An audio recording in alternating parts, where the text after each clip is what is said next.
This romantic short film captures the beauty between two students, one being a boy and the other a girl, who are in love with each other. The only thing that gets in between the two is this communicational barrier. The girl is deaf and can't speak, but the two improvise with the situation and communicate by the use of a notebook. I think the most important element when filming a drama like this is the camera work. The director of photography captures such brilliantly focused shots in this short film piece. I think this is really important if the director wants the audience to realise how strong the boy's connection and chemistry is with the girl he likes. The camera is in a handheld shot throughout the short film as we watch and see the boy struggle in his college life. This goes with making friends, communicating to others, and his confidence when he actually does speak to others. Overall, the director has made his character lonely, until he meets the girl that he likes. When the two are sitting on a bench and communicating via the notebook, the camera is in a 180-degree shot, as we're beginning to get used to this location that they're in, which turns out to be a valued spot in the actual narrative. The camera moves to the side of the boy's face as we see the nerves shouting across to us from his facial expression, but we now know why, as in the background, that isn't so clear a focus, we see the girl that he wants to speak to. What we call this shot is a pull focus shot, and that's when one thing that wasn't focused, this being the boy's face, is then changed via the lens so that something else stops being blurry and becomes in focus, this being the girl's face. It's often used to show how something has become more important, and in this case it's the appearance of the girl. And from then on, the camera focuses on the reaction of either the girl's face or the boy's face, which is used as a response. When the boy realises that this girl is intrigued by him, the camera immediately focuses onto his face, with his response being happy from the smile he's proposing. There's also a few point of view shots used when we see either characters writing his or her response in the notebook that they have. What I think this does is creates this feeling that we have inside the character's mind. In addition to this, we also see a lot of close-up shots, once again used for us to feel what the character is feeling, being happy or sad, which are two emotions that I believe the audience will feel when watching this film. There's a warming feel to this though, that can satisfy the audience and perhaps make them feel relaxed, which you'd want as a general response when watching a romantic genre. And to add to this too, there is also great filming transitions in this film. The director seems to like to throw the time straight into the future from just a calming blackout. Getting away from this, I think sound could, or possibly is, just as important as camera work in this short film. It literally flows brilliantly as to what the protagonist, the boy, is feeling at the current time.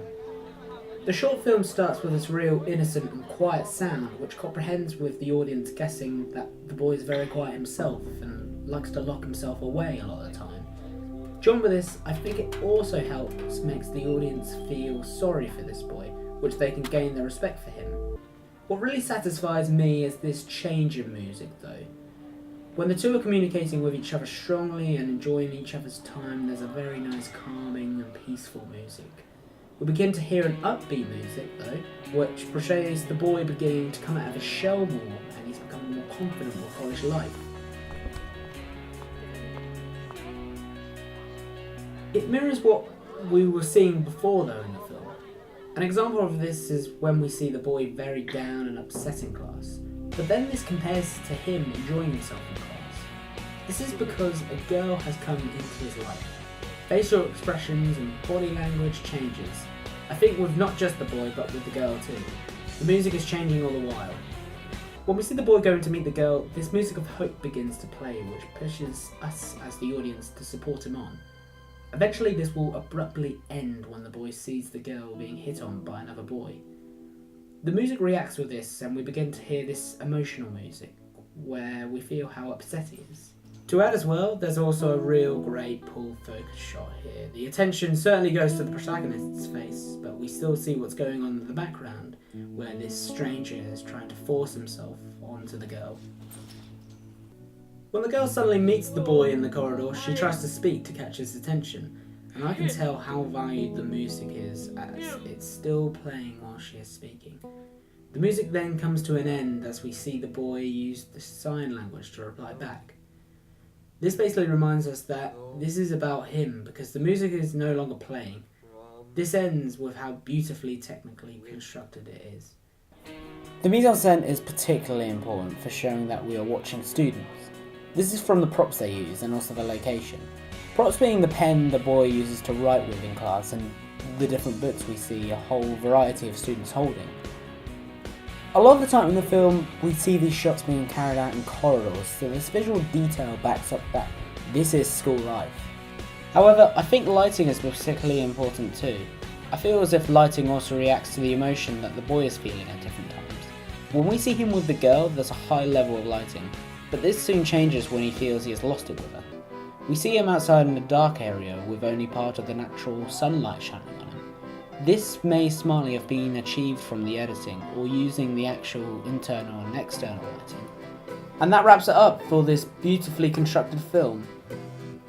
There's wonderful clear shots in this film, and it helps us see the visual detail coming from the two main characters. There's no need for dialogue in this film at all. The dialogue is simply replaced by facial expressions and body language, and it almost suggests that you don't need dialogue in a film. If there's facial expressions and body language here, then that itself can describe emotions and meaning. A boy can say to a girl that he loves her, but he can also say it through her face, and I think a genre like this can get away with just having facial expressions and body language being used in films and no dialogue at all. The editing in this film is very much limited, but there's a very nice comforting colour used with colour grading in the editing stages. This very much adds to the film, it adds that meaning and makes it very heartwarming. The sound flows well with the characters as well, and every move they make, the music comprehends with this move. The music is certainly there as well for a reaction from the characters. When the boy sees the girl getting hit on by another boy, then the music starts to change to a more emotional paced music. It certainly adds to the emotion, and once again adds to my point that there's just no need for dialogue. Lighting as well helps with this. The lighting certainly is used as a reaction as well as sound, but all of these technical elements are all here to help the film be ever so beautifully constructed, like I said, and it wraps it up to make it such a heartwarming film as well.